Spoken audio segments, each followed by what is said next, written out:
Mi papá siempre decía que las carreteras cambian después de las 2 de la mañana, que no importa si conoces el camino de memoria, porque hay cosas que solo aparecen cuando la noche está por morirse. Yo nunca le creí del todo, hasta que me pasó a mí.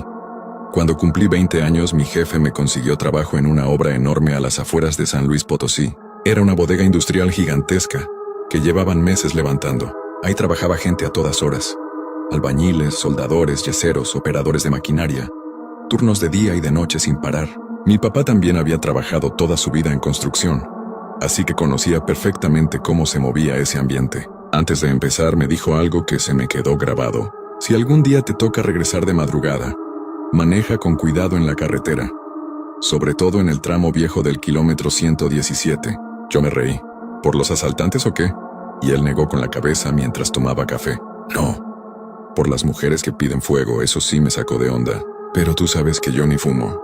Mi papá bajó lentamente la taza. No se refieren a cigarros, hijo.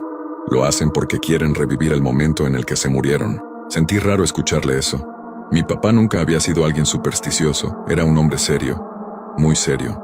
Dicen que muchas murieron calcinadas por ahí hace años. Accidentes, camionetas incendiadas. Y a veces se aparecen a la orilla de la carretera. Si una te pide fuego, tú no le contestes. Yo me burlé un poco y cambiamos el tema. Con el paso de los meses me acostumbré al trabajo nocturno. Salía de la obra casi siempre antes del amanecer, cansado, lleno de polvo y con olor a cemento, y aunque sí había escuchado historias raras entre los trabajadores, jamás me pasó nada. Hasta aquella madrugada. Eran quizá las 3:30 de la mañana. Yo venía de regreso por la carretera vieja manejando la camioneta de mi papá. Durante todo el día había hecho un calor insoportable, pero de pronto comenzó una llovizna fría, una de esas lluvias ligeras que vienen acompañadas de viento helado. Me pareció raro porque el clima había estado seco todo el día. Bajé un poco la velocidad porque el pavimento empezó a ponerse resbaloso. Fue entonces cuando la vi. Estaba parada a la orilla de la carretera, una muchacha joven, quizá de mi edad. Tenía los brazos cruzados pegados al pecho como si estuviera congelándose de frío. Llevaba ropa clara y el cabello le tapaba parte del rostro porque tenía la cabeza agachada. Giré apenas para verla mejor mientras pasaba junto a ella, pero no logré distinguirle la cara. Y ahí fue cuando recordé lo que me había dicho mi papá. Las mujeres que piden fuego. Sentí un escalofrío horrible. Apreté el volante y aceleré un poco, tratando de convencerme de que seguramente era alguien esperando ayuda o un aventón, pero algo no me dejaba tranquilo. Así que miré por el retrovisor, y ahí fue donde sentí que el estómago se me cayó hasta los pies. La muchacha ya no estaba. El tramo detrás de mí estaba completamente vacío.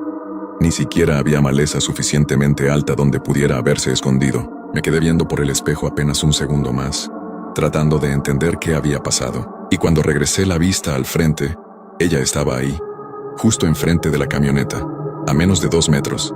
Grité y frené con todas mis fuerzas. Las llantas rechinaron sobre el pavimento mojado.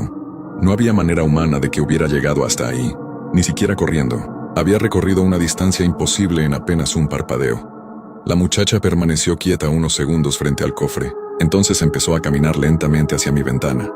Y lo peor era cómo se movía, como si cada paso le costara trabajo, como si tuviera los huesos rotos o el cuerpo quemado. Ahí fue cuando recordé otro detalle horrible. Por el calor había venido manejando con la ventana abajo. Ella llegó hasta mi lado y se quedó inmóvil afuera de la puerta. Seguía con la cabeza agachada, y entonces habló. ¿Tienes fuego? La voz no sonaba humana, sonaba seca, rota, como si llevara muchísimos años sin usar la garganta. Yo empecé a negar inmediatamente. No. Sentía cómo todo el cuerpo me temblaba. Las manos las tenía tan aferradas al volante que me dolían los dedos. Ella permaneció inmóvil unos segundos más, y entonces volvió a preguntar. Pero esta vez su voz cambió. Ya no sonó triste, sonó molesta. ¿Tienes de fuego? Sentí que el pecho se me paralizaba. Y fue ahí cuando vi algo que hasta la fecha me sigue dando pesadillas. Su mano. Lentamente levantó una mano oscura y la apoyó sobre el marco de mi ventana. La piel parecía quemada, negra, como carbón mojado. No pensé más. Pisé el acelerador con todas mis fuerzas. La camioneta salió disparada mientras escuchaba algo golpear el costado del vehículo. Ya no volteé atrás.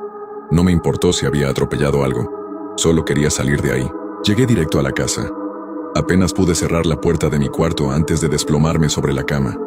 El cuerpo se me sentía drenado. como si hubiera trabajado una semana completa sin dormir. Al día siguiente mi papá me despertó temprano. Apenas me vio supo que algo andaba mal. ¿Qué tienes? Pareces enfermo. Yo le mentí. Le dije que solo venía muy cansado de la obra. Él no pareció creerme del todo. Después del desayuno me pidió las llaves de la camioneta porque tenía que salir. Se las entregué sin pensar demasiado, pero unos minutos después escuché que me llamó desde afuera. Salí y vi que estaba mirando fijamente la puerta del conductor. Justo arriba del marco de la ventana había una marca negra perfectamente definida. Una huella de mano, como si alguien hubiera apoyado una mano quemada sobre la lámina. Mi papá intentó limpiarla con un trapo húmedo, luego con thinner, después con gasolina, pero aquella mancha no se quitó jamás.